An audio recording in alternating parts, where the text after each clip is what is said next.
사랑하는 미주교회 성도 여러분, 다시 만나 뵙게 되어 반갑습니다. 저를 다시 만나게 되셨다는 것은 어느덧 1년의 시간이 훌쩍 지나버렸다는 뜻이기도 합니다. 2025년 받은 은혜와 감사가 충만하셨으리라 믿습니다. 이제 마지막 남은 한 달 최선을 다하여 좀 더 힘을 내시어 유종의 미를 거두시는 한 해 되기를 기도합니다. 먼저 질문 하나 드리겠습니다.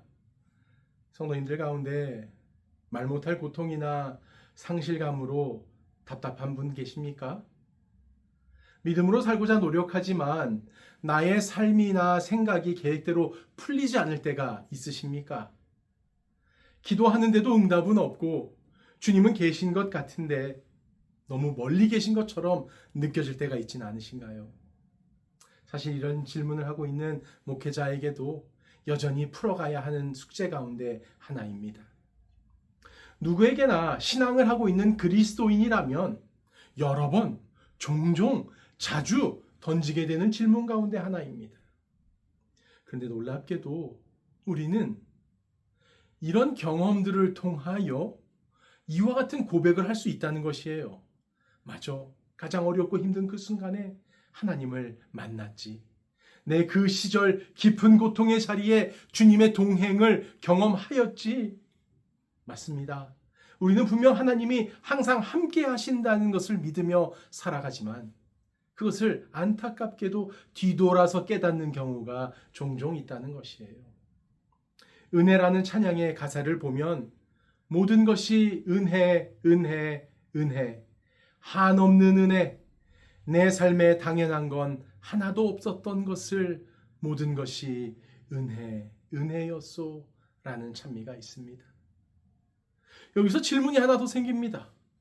왜 하필 절망과 눈물과 고통의 순간에 우리는 하나님을 더 선명하게, 더 깊이, 더 절실하게 만났다고 말하는 것일까요? 평온할 때는 놓쳤던 하나님의 손길이 고난 속에서야 비로소 보이게 되는 것일까요? 시대의 소망 528페이지에서는 이렇게 기록합니다. 하나님의 인도하시는 손길이 미치고 있음을 느끼려고 노력하는 모든 사람들에게 있어서 가장 큰 낙담의 순간은 바로 하나님의 도움이 가장 가까이에 있는 때이다. 이 말씀 너무 멋있지 않습니까? 다시 말해서 가장 힘들 때, 내가 가장 고통스러울 때에 하나님께서는 나에게 가장 가까이 와 계신 시간이라는 것이에요. 오늘 저는 말씀을 통하여 나의 고통과 절망 속에서 하나님께서 어떻게 나를 만나 오셨는지, 또한 고통과 절망의 시간이 아닐지라도 변함없이 함께하는 하나님임을 깨닫기를 원합니다. 우리의 고통 속에서도 여전히 살아계시며 함께 하신다는 진리의 소망을 붙들기를 간절히 기도합니다. 그렇다면 성경은 고난받는 자를 어떻게 기록하고 있을까요? 고린도후서 1장 9절의 말씀입니다. 우리는 우리 자신이 사형 선고받은 줄 알았으니 이는 우리로 자기를 의지하지 말고 오직 죽은 자를 다시 살리시는 하나님만 의지하게 하심이라. 지금 바울은 본인의 심정을 고백하고 있습니다. 고린도서 1장 8절에서는요. 살 소망까지 끊어지고 사형 선고를 받은 줄 알았다라고 기록하고 있어요. 하나님의 일을 위해 헌신한 사람, 이게 바로 복음을 전하러 다니던 바울의 고백이란 사실입니다. 하나님의 일을 위해 헌신해 오던 사람인데 오히려 죽음의 직전까지 몰리는 고통을 경험했다는 것이에요. 왜 하나님은 바울을 그런 자리까지 가도록 두셨을까요? 아니면 그 자리까지 몰아가셨던 이유가 있었을까요? 당시 바울은 아시아에서 극심한 환난과 고난을 겪었다고 기록합니다. 바울이 에베소에서 우상 숭배를 반대하고 복음을 전파하자 신상을 만드는 은장세계 소동이 일어나게 됩니다. 사도행전 19장 24절의 말씀입니다. 데메드리오라 하는 어떤 은장색이 은으로 아데미의 신상 모형을 만들어 직공들에게 적지 않은 벌이를 하게 하더니, 즉 은장색들은 바울에 의하여 수입원이 막히게 되면서 도시 전체가 바울을 원망하기 시작한 것입니다. 바울은 이렇게 이야기했습니다. 사도행전 19장 26절입니다. 사람의 손으로 만든 것들은 신이 아니라. 이로 인하여 은장색들은 자신의 수입원이 모두 무너지게 된 것이에요. 끊어지게 된 것입니다. 바울의 이와 같은 말들을 통하여 도시 전체의 분노를 사게 되었고 목숨을 잃을 위기에 처하게 되었던 것입니다. 사실 바울은 사형 선고를 받은 듯한 절망감을 느꼈다라고 기록하였죠.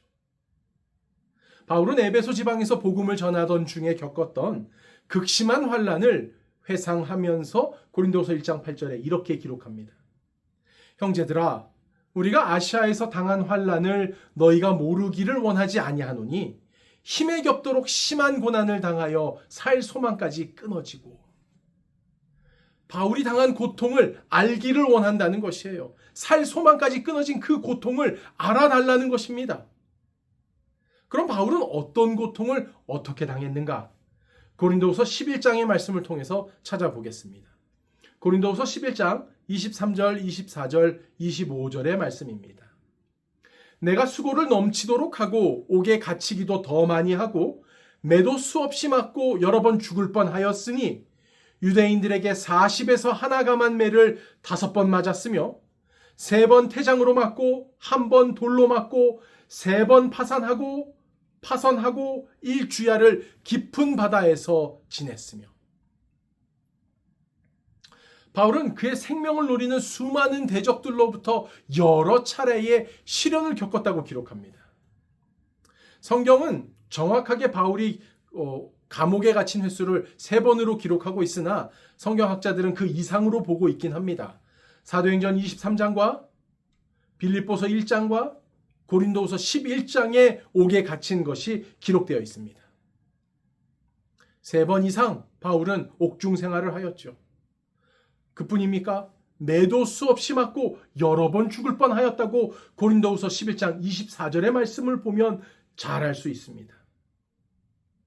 그는 어떻게 맞았냐면요, 40에서 하나 감한, 즉 39대를 5번에 걸쳐서 매질을 당한 것입니다. 왜냐하면 당시 죄수에게 매를 때리는데 40대까지 때리는 형벌이 있었어요. 이는 신명기 25장에 의거한 것입니다. 신명기 25장 2절과 3절의 말씀입니다. 악인에게 태형이 합당하면 재판장은 그를 엎드리게 하고 그 앞에서 그의 죄에 따라 수를 맞추어 때리게 하라. 40까지는 때리려니와 그것을 넘기지는 못할지니 만일 그것을 넘겨 매를 지나치게 때리면 내가 내 형제를 경히 여기는 것이 될까 하노라. 즉 40이란 숫자를 넘기지 않으면 괜찮다고 하였기 때문에 40에서 한 대가 모자른 39대를 반복해서 5번이나 때린 것입니다. 다시 말해서 죽을 때까지 때린 것이에요. 죽지 않을 정도까지 죽도록 때린 것입니다. 그뿐인가요? 태장을 당합니다. 태장이란 채찍 끝에 납을 매달아 때리는 무서운 형벌입니다. 피부가 찢어지는, 살같이 찢어지는 극심한 고통을 느꼈던 것입니다. 여기서 끝났을까요? 바울은 돌에도 맞았습니다. 심지어 사람들이 던진 돌에 바울이 맞아 죽은 줄 알고 사도행전 14장 19절은 이렇게 기록되어 있습니다. 유대인들이 안디옥과 이고니온에서 무리를 충동하니 그들이 돌로 바울을 쳐서 죽은 줄로 알고 시외로 끌어내치니라. 그가 죽은 줄 알고 사람들은 바울의 시체라 생각하고 끌어내린 것입니다. 돌멩이 한 대만 맞아도 아플 텐데 죽을 정도로 죽은 것처럼 바울은 큰 돌로 맞았던 것입니다. 돌에 맞은 바울은 고통이 여기서 끝났을까요? 바울은 바다에서도 죽음의 위기를 맞습니다. 3번 파선하고 그리고 1주야를 기품에서 보냈다고 기록합니다. 배가 파손되어 일주일을 바다 한가운데에서 표류하였음을 기록하고 있습니다. 고린도후서 11장 25절의 말씀입니다. 3번 파선하고 일주일을 기품에서 보냈으며, 일주일을 바다 한가운데에서 버틴 바울에게는 너무너무 당연하게 살 소망이 끊어진 것처럼 느끼는 것이 당연했을지 모르겠습니다. 얼마나 무서웠을까요? 물 위에 표류하고 있는 바울의 모습을 한번 상상해 보시기 바랍니다. 얼마나 고통스러웠을까요? 그러니 그에겐 살 소망이 끊어진 것처럼 느껴지는 것이 어쩌면 너무너무 당연하다는 것이에요. 바울이 겪은 수많은 고통 가운데 한 가지의 고통도 제가 지금까지 겪은 그 어떤 고통과도 비교될 수 없는 고통임을 다시 한번 깨닫게 됩니다. 이처럼 극심한 고통의 시간 속에서 바울은 빌립보서 1장 20절의 말씀을 통하여 이렇게 고백합니다. 빌립보서 1장 20절입니다. 나의 간절한 기대와 소망을 따라 아무 일에든 부끄러워하지 아니하고 지금도 전과 같이 온전히 담대하여 살든지 죽든지 내 몸에서 그리스도가 존귀하게 되게 하려 하나니. 지금 이 빌립보서 1장 20절의 말씀을 성경 주석은 이렇게 해석하고 있습니다. 바울은 재판을 받을 때 재판의 결과와 상관없이 복음에 대해서 담대히 변증할 수 있기를 기대하고 있다. 그래서 그는 재판 결과 자신이 감옥에서 풀려나 살게 되든지 아니면 사형 선고를 받아 죽게 되든지 간에 성령의 도우심으로 재판석상에 있는 이방인들에게 오직 그리스도만을 증언함으로 그리스도가 존귀케 되기를 소망한다. 여러분, 마지막 말씀 제가 다시 한번 읽겠습니다. 오직 그리스도만을 증언함으로 그리스도가 존귀케 되기를 소망한다. 이것이 바로 바울의 진짜 마음이었던 것입니다. 사랑하는 성도 여러분, 우리도 바울처럼 그리스도의 존귀함을 위하여 살아가게 되기를 간절히 기도합니다. 바울의 업적을 좀 자세히 들여다보면 한 가지 특이한 특징이 있는데요. 그것은 그의 업적이 승리의 사례가 아니라 패배와 고난의 사례라는 점입니다. 즉, 오늘날은 승리를 통하여 기쁨을 누릴 수 있을 때 업적이 되는데, 바울의 삶을 자세히 보면 그의 업적은 사람들이 생각하는 화려한 성공이 아니라는 것을 쉽게 알아차릴 수 있습니다. 그의 삶에는 박수받는 승리의 순간보다 오히려 억울하고 고난과 패배처럼 보이는 일들이 더 많이 자리 잡고 있다는 것이죠. 그러나 여기서 놀라운 사실을 발견하게 되는데요. 그가 겪었던 고난과 패배처럼 보였던 순간들이 결국에는 하나님께서 이루시는 참된 승리의 도구가 되었다는 사실입니다. 고통이 끝이 아니었고 절망이 실패가 아니었으며 그의 약함이 오히려 하나님의 능력을 드러내는 길이 되었다는 것입니다. 성도 여러분, 그렇기 때문에 오늘 우리가 어떤 고통과 어떠한 어려움을 당하고 있다 하더라도 그것이 실패의 증거가 아니라 하나님께 버림받았다는 표시가 아니라 때로는 패배처럼 보이는 그 시간이 하나님께서 우리를 강하게 하시고 진짜 승리를 경험하게 하시는 준비의 시간으로 삼고 계시다는 것입니다. 바울의 삶이 그것을 증거하고 있지요. 겉으로 보기에는 쓰러지고 얻어맞고 버려진 인생 같았지만 하나님 안에서 그는 누구보다도 강하고 승리한 사람이었습니다. 성도 여러분, 우리 역시 바울처럼 고난 속에서 하나님이 이루시는 더 큰 승리를 맛보게 되시기를 기도합니다. 바울은 자신의 생명이 끝났다고 느낄 정도의 고난을 당했습니다. 사형 선고를 받은 줄 알았으니 라는 기록만으로 육체적으로든 정서적으로든 바울은 더는 소망이 없다는 절대적 절망의 상태를 경험한 것입니다. 그러나 바울은 이 고통의 목적이 무엇인지 분명하게 깨달았습니다. 고린도후서 1장 9절의 말씀입니다. 자기를 의지하지 말고. 무슨 뜻일까요? 절망은 하나님이 없는 시간이 아니라 절망은 하나님만 의지하도록 만드는 시간입니다. 즉 고난은 내 힘을 꺾고 하나님을 의지하도록 훈련시키는 도구라는 것이에요. 절망은 하나님의 부재가 아닙니다. 하나님의 사랑의 개입인 것이죠. 즉 나를 의지하면 절망 가운데서 좌절하지만 하나님을 의지하면 절망 가운데서 소망을 바라보게 된다는 것입니다. 성도 여러분, 고난이 두려우십니까? 고난을 피하고 싶으십니까? 고난은 나를 의지하지 않게 하시려는 하나님의 귀한 훈련의 시간인 것입니다. 죽은 자도 다시 살리시는 하나님만 의지하도록 이끄시는 하나님의 훈련의 시간인 것이죠. 바울은 죽음의 문턱에서 부활의 하나님을 만날 수 있었습니다. 절망 가운데서 새 생명을 주시는 하나님을 경험하게 된 것이에요. 단순히 위기에서 벗어난 것이 아니라 영적으로 더 하나님을 의지할 수 있는 바울로 변화된 것이에요. 그리하여 자기만 의지하던 사람이 하나님을 의존하는 사람으로 변하게 된 것입니다. 사역에 열정이 넘쳤으나 인간적 자신감에 빠져있던 바울은 놀라운 변화를 통하여 완전한 의존, 하나님을 의지하는 바울로 변화된 것입니다. 모든 자신감은 내려놓았고 부활의 하나님만을 의지함으로 인하여 고린도후서 전체의 주제가 이 경험을 통하여 나의 힘이 아닌, 사람의 힘이 아닌 오직 부활의 능력을 가지신 하나님께 전적으로 의지하는 성숙된 사람으로 변화될 수 있었던 것이죠. 이것이 훗날 고린도후서 전체의 중심 주제 중 하나인 약할 때 강함으로 라는 고백으로 연결되는 것입니다. 고린도후서 12장 10절의 말씀입니다.